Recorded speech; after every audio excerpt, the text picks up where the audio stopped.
Hello friends, कैसे हैं आप सभी लोग। स्वागत है आपका ट्यूशन टाइम एकेडमी पर। पिछली वीडियो में हमने 6th क्लास का साइंस का 12th चैप्टर शुरू किया था। चलिए आज उसको कंप्लीट कर लेते हैं। तो हम एक्टिविटी 3 यहाँ तक पढ़ चुके हैं, तो चलिए शुरू करते हैं।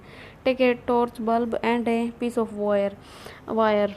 आपको क्या करना है, एक टॉर्च बल्ब लेना है, जो टॉर्च के अंदर जो बल्ब होता है, और एक तार का टुकड़ा लेना है।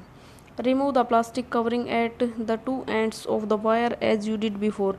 अब आपको क्या करना है, जैसे आपने पहले किया था, जो तार का टुकड़ा लिया था उसके ऊपर जो प्लास्टिक होता है उसको, उसकी कवरिंग को हटाना है।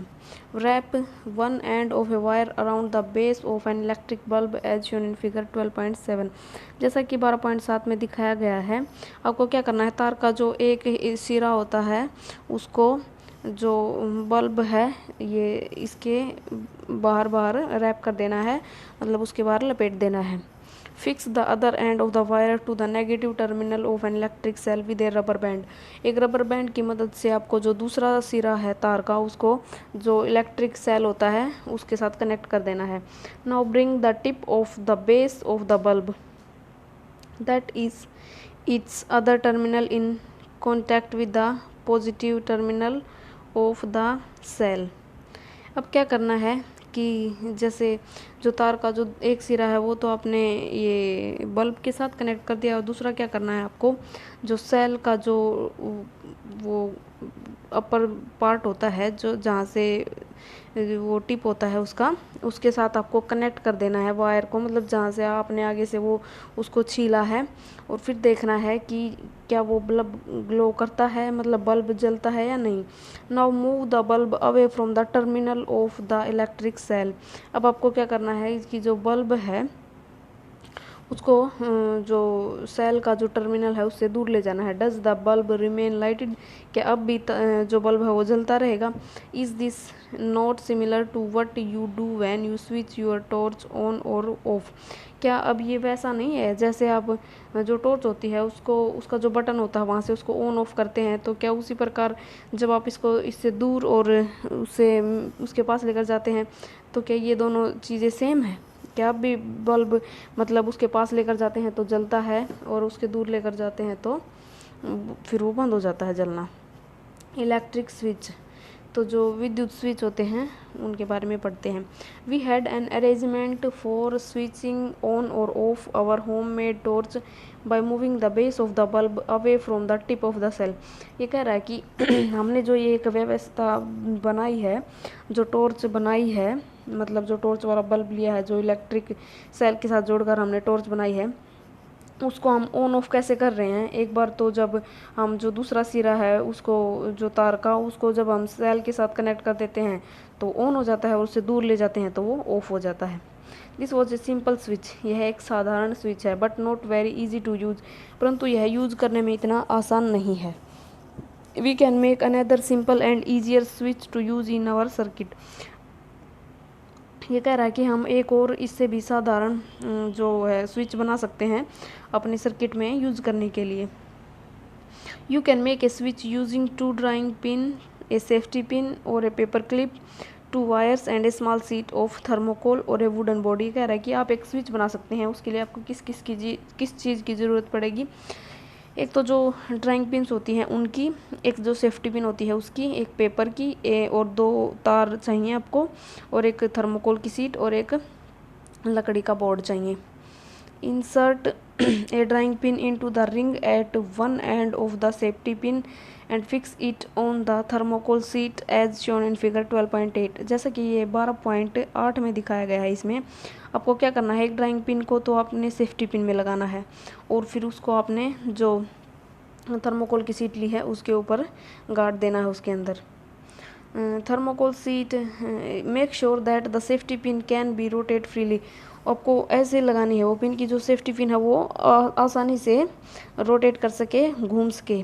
Now fix the other drawing pin on the thermocol seat in A way that the free end of safety pin can touch it. अब आपको क्या करना है, जो दूसरी आपने जो ड्राइंग पिन ली थी उसको क्या करना है, उस पे थर्मोकोल सीट पे ही इतनी दूरी पर लगा देना है कि जो पिन है सेफ्टी पिन वो उसको आसानी से टच कर सके, हम उसको दूर भी हटा सकें और उसको टच भी कर सकें। घुमाकर। The safety pin fixed in this way would be your switch in this activity. जो सेफ्टी पिन है जो आपने इस तरीके से लगाई है वो क्या होगा, आपके लिए एक स्विच का काम करेगी। Now make a circuit by connecting an electric cell and a bulb with this switch as shown in figure 12.9। अब आपको इस स्विच के साथ एक सर्किट बनाना है, इसके साथ एक इलेक्ट्रिक सेल और एक बल्ब ऐड करके। Rotate the safety pin so that it's free and touches the other drawing pin. आपको क्या करना है, जो सेफ्टी पिन है उसको रोटेट कराना है, उसको घुमाना है और जो दूसरा जो ड्राइंग पिन है उसको टच कराना है। व्हाट डू यू ऑब्जर्व, अब आप क्या ऑब्जर्व करते हैं। Now move the safety pin away. अब जो सेफ्टी पिन है उसको मूव करिए, उसको दूर करिए दूसरे ड्राइंग पिन से। Does the bulb continue to glow, क्या अब भी बल्ब जो है वो जल रहा है। The safety pin covered the gap between the drawing pin when you made it touch two of them. जो सेफ्टी पिन है वो जो दो ड्राइंग पिन है उनके बीच के गैप को ख़त्म कर देती है जब आप उसको उन दोनों से टच कराते हैं। In this position the switch is set to be on. और इस व्यवस्था में क्या होगा, जो स्विच है उसको हम बोलेंगे कि यह स्विच ऑन है। Since the material of the safety pin allows the current to pass through it. तो जो सेफ्टी पिन का जो मटेरियल है, जो जिस मेटल की वो बनी हुई है, वो अपने आप अंदर से करंट को पास होने देता है। The current was complete, the circuit was complete. तो जो सर्किट है वो हमारा कम्प्लीट है। हैंस द बल्ब ग्लोज, और अब जो बल्ब है वो जलेगा। ऑन द अदर हैंड, अब दूसरी तरफ देखिए, the bulb did not glow when the safety pin was not in touch with the other drawing pin. जो अगर जो पिन है, सेफ्टी पिन है, अगर वो उस दूसरी ड्राइंग पिन को टच नहीं करती है, अगर उससे दूर है, तो बल्ब ग्लो नहीं करेगा। The circuit was not complete as there was a gap between the two drawing pins. तो जो सर्किट है वो कंप्लीट नहीं होगा जब तक दो जो ड्राइंग पिन हमने लगाई हैं उस बोर्ड पे, जब तक उनके बीच में गैप होगा, जब तक वो जो सेफ्टी पिन हमने उनके बीच में लगाई है हम उसको टच नहीं करवाएंगे। In this position the switch is set to be off as figure 12.9। जैसा 12.9 में दिखाया गया है, इस अवस्था में जो स्विच है उसको हम बोलेंगे कि स्विच ऑफ है। A switch is a simple device that either breaks the circuit or completes it. जो स्विच होता है एक साधारण सा यंत्र है जो सर्किट को कंप्लीट करता है और उसको ब्रेक करता है, मतलब उसको तोड़ता है और उसको पूरा करता है। The switch is used in lighting of electric bulbs and other devices in home work on the same principle although their design are more complex. ये कह रहा है कि जो घरों में हम ये जो बल्ब को जलाने के लिए जो स्विचेस यूज़ करते हैं वो इसी सिद्धांत पर बने होते हैं, परंतु उनके जो डिज़ाइन होते हैं वो अलग अलग होते हैं। कोई सिंपल हो सकता है, कोई थोड़ा कॉम्प्लेक्स हो सकता है। इलेक्ट्रिक कंडक्टर्स एंड इंसुलेटर, विद्युत चालक और कुचालक। In all our activities we have used metal wires to make a circuit. हमारी सारी एक्टिविटीज़ में हमने क्या किया, क्रियाकलाप में हमने क्या देखा कि जब भी हमने सर्किट बनाए हैं हमने मेटल के तार यूज़ किए हैं। Suppose we use a cotton thread instead of a metal wire to make a circuit. सोचिए अगर हम एक सर्किट बनाने के लिए धातु की तार की जगह पर अगर हम कॉटन का धागा ले लेते, सूती धागा जो होता है वो ले लेते। Do you think that the bulb will light up in such a circuit. क्या आप सोच रहे हो कि क्या उस अवस्था में भी जो धागे से हमने जो सर्किट बनाया है क्या उसमें बल्ब ग्लो करता। What material can be used in electric circuit so that the current can pass through them. जो इलेक्ट्रिक सर्किट होते हैं उनके अंदर क्या मटेरियल यूज़ किया जाता है जब उनके अंदर से करंट पास करता है। लेट अस फाइंड आउट, आइए ज्ञात करते हैं, पता लगाते हैं। Disconnect the switch from the electric circuit you used for activity 4। जो क्रियाकलाप 4 के लिए आपने जो सर्किट यूज़ किया था उसको जो स्विच से डिस्कनेक्ट कर दीजिए, हटा दीजिए। This would leave you with 2 free ends of wire as shown in figure 12.12a। जैसे कि 12.12a में दिखाया गया है, अगर आप उस स्विच को डिस्कनेक्ट करते हैं तो आपको 2 सिरे प्राप्त होंगे तार के। Bring the free ends of 2 wire close to let them touch each other. अब आपको क्या करना है, जो दोनों सिरे हैं तार के उनको जो किनारे हैं उनको आपस में टच कराना है। Does the bulb light up, क्या भी जो बल्ब है वो जल रहा है। You can now use this arrangement to test whether any given material allows current to pass through it or not. जो ये अरेंजमेंट है इसको आप यूज कर सकते हैं यह देखने के लिए कि जो मटेरियल आपने लिया है उसके अंदर से करंट पास कर सकता है या नहीं। Collect samples of different type of materials such as coin, cork, rubber, glass, keys, pins, plastic scale, wooden block, aluminium foil, candle, sewing needle, thermocol, paper and pencil lead।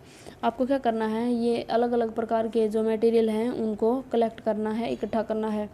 जैसे सिक्का हो गया, cork हो गया, रबर, ग्लास, की, pin, ये जितने भी इसमें दिखाए गए हैं। One by one, bring the free ends of the wire of your tester in contact with the two ends of the sample you have collected। आपको क्या करना है कि जो फ्री जो किनारा है, सिरा है आपके तार का जिसको आपने टेस्टर बनाया है, उसको जो ये सैंपल आपने लिए हैं इनके किनारों के पास लेकर आना है। Make sure that two wire do not touch each other will you are doing so. आपको क्या करना है, मेक श्योर होना है आपको कि जो तार आपने लिए हैं वो आपस में उनके सिरे एक दूसरे को टच ना करें। Does the bulb glow in each case, क्या जो ये आपने इतने सैंपल लिए हैं इन सब में जो बल्ब है वो ग्लो करता है। Make a table in your notebook similar to table 12.1 and record your observation. जैसा कि 12.1 टेबल दिखाई गई है, आपको भी अपनी नोटबुक में ऐसी ही टेबल बनानी है और ऑब्जर्वेशन को लिखना है। वट डू यू फाइंड, आप क्या ज्ञात करते हैं। The bulb does not glow when the free ends of the wire are in contact with some of the materials you have tested. जो बल्ब का जो मतलब जो तार आपने लिया है टेस्टर के लिए, जब आप हर एक मटेरियल के पास लेकर जाते हैं तो कुछ में ग्लो बल्ब नहीं करता है। This means that these materials do not allow the electric current to pass through them. इसका मतलब यह है कि जो मटेरियल आपने लिए हैं अगर उनके अंदर से करंट पास उनके अंदर से वो अपने आप के अंदर से करंट को पास नहीं होने दे रहे। On the other hand the some materials allow electric current to pass through them. इसके अलावा कुछ मटेरियल्स इनमें से ऐसे भी हैं जो अपने आप में से करंट को पास होने देते हैं। Which is indicated by the glowing bulb, जो किससे पता चलता है, जब बल्ब ग्लो करता है तो उससे हमें पता चल जाता है कि इसने अपने अंदर से करंट पास होने दिया है या नहीं। Materials which allow electric current to pass through them are conductors of the electricity. जो मटेरियल्स जो वस्तुएं हमने ली हैं अगर उनके अंदर से करंट पास करता है, वो बल्ब ग्लो करता है, तो इसका मतलब है कि वो जो मटेरियल हमने लिया है वो विद्युत का चालक है। कंडक्टर का मतलब होता है चालक। Insulator do not allow electric current to pass through them. जो इंसुलेटर होते हैं, जो कुचालक होते हैं, इंसुलेटर का मतलब होता है कुचालक। जो कुचालक होते हैं वो अपने आप में से इलेक्ट्रिसिटी जो करंट होता है उसको पास नहीं करने देते हैं। अब मतलब वो बल्ब नहीं जलेगा अगर हमने इंसुलेटर जोड़ रखा होगा बीच में। With the help of table 12.1 name the materials that are conductors of electricity and also those which are insulator. आपको क्या करना है, 12.1 की मदद से उन धातुओं के नाम अलग अलग लिख लेने हैं कि कौन सा इनमें से चालक है और कौन सा इनमें से कुचालक है। What do you conclude? Which material are conductors and which are insulators? आपने क्या निष्कर्ष निकाला, कौन सा मटेरियल चालक है और कौन सा मटेरियल कुचालक है। Recall the object that we grouped as those having luster in chapter 4। आपको वो धातुएं याद करनी हैं जो हमने चैप्टर 4 में ज्ञात की थी कि कौन सी चमकीली हैं और कौन सी नहीं। आर दे आर कंडक्टर्स, क्या वो सभी चालक हैं। It now seem easy to understand why copper, aluminium and other metal are used for making wires. अब इससे हमें आसानी से समझ में आ सकता है कि जो कॉपर, एल्यूमिनियम होते हैं उनका तार बनाने के लिए इन धातुओं का उपयोग क्यों किया जाता है। Let us recall activity 4 in which we made an electric circuit with a switch। आपको क्या करना है, एक्टिविटी 4 को याद करना है जिसमें हमने एक इलेक्ट्रिक सर्किट बनाया था स्विच के साथ। When the switch was in open position, जब स्विच ओपन पोजिशन में था, were the two drawing pins not connected with each other through the thermocol sheet. तो क्या ये बोल रहा है कि जो दो ड्राइंग पिन थी उन when the were the two drawing pins not connected with each other, जब ड्राइंग पिन थी वो अपने एक दूसरे से कनेक्टेड नहीं थी, मतलब जो पिन थी सेफ्टी पिन वो उनसे टच नहीं कर रही थी। अदर दो the thermocol seat but thermocol you may have found in an insulator. ये कह रहा है कि इसका मतलब ये है कि जो ड्राइंग पिन थी वो तो कंडक्टर थी, क्योंकि थर्मोकोल सीट के साथ भी जो पिन है वो टच कर रही थी। But thermocol you may have found is an insulator, परंतु जो थर्मोकोल है वो एक कुचालक है। What about the air between the gap, जो उस गैप के बीच में हवा भरी हुई थी उसके बारे में आप क्या कहेंगे। Since the bulb does not glow when there is only air in gap between the drawing pins in your switch. ये कह रहा है कि जब जो स्विच है उनके बीच में हवा तो थी ही, तो क्या जब अकेली हवा थी तो क्या बल्ब ग्लो कर रहा था। बल्ब ने ग्लो तब किया जब हमने सेफ्टी पिन के द्वारा उन दोनों को टच करवाया, मतलब एक सेफ्टी पिन का एक किनारा एक पिन के साथ जोड़ा और दूसरा दूसरी ड्राइंग पिन के साथ, तब जाकर बल्ब ग्लो हुआ था। It means that air is also an insulator. इसका मतलब ये है कि हवा का कोई फर्क नहीं पड़ता, हवा एक कुचालक है। Conductor and insulator are equally important for us. जो कंडक्टर जो चालक और कुचालक होते हैं वो एक समान दशा में ही मतलब दोनों की इम्पोर्टेंस सेम होती है। Switches electrical plugs and sockets are made of conductors. जो स्विच होते हैं, जो इलेक्ट्रिकल प्लग होते हैं, जो सॉकेट होते हैं वो चालकों के बने होते हैं। On the other hand rubber and plastic are used for covering electric wires, plug tops, switches and other parts of electric appliance which people might touch. परंतु देखिए जो इलेक्ट्रिक वायर होती हैं उनको उनके ऊपर से प्लास्टिक की कवरिंग की जाती है, उनको प्लास्टिक से ढका जाता है। जो प्लग होते हैं उनके जो टॉप वाला पार्ट होता है ऊपर वाला, जो स्विच होते हैं, और भी कई ऐसी चीज़ें होती हैं इलेक्ट्रिसिटी में जो यूज़ की जाती हैं जिनको कुचालकों से बनाया जाता है, जो हम बार बार टच करते हैं। जैसे स्विच का हम टच करते हैं बार बार फैन चलाने के लिए, ये जो बल्ब होते हैं इनको जलाने के लिए। Question, your body is an conductor of electricity. जो हमारा शरीर होता है वो ये जो इलेक्ट्रिसिटी होती है इसका चालक होता है। Therefore be careful when you handle an electrical appliance. तो हमें ध्यानपूर्वक रहना चाहिए जब भी हम कोई इलेक्ट्रिसिटी का काम करते हैं या इलेक्ट्रिसिटी को टच करते हैं। तो हमारा चैप्टर है वो कंप्लीट हो गया है। आई होप आपको समझ में आ गया होगा। अगर आपको कोई प्रॉब्लम आए इसमें तो आप कमेंट करके बता सकते हैं। अगर वीडियो आपको पसंद आई हो तो वीडियो को लाइक करें, शेयर करें, चैनल को सब्सक्राइब करें। चैनल का लिंक आपको डिस्क्रिप्शन बॉक्स में मिलेगा। मिलते हैं नेक्स्ट वीडियो में इसके एक्सरसाइज के क्वेश्चंस के साथ। तब तक के लिए थैंक यू।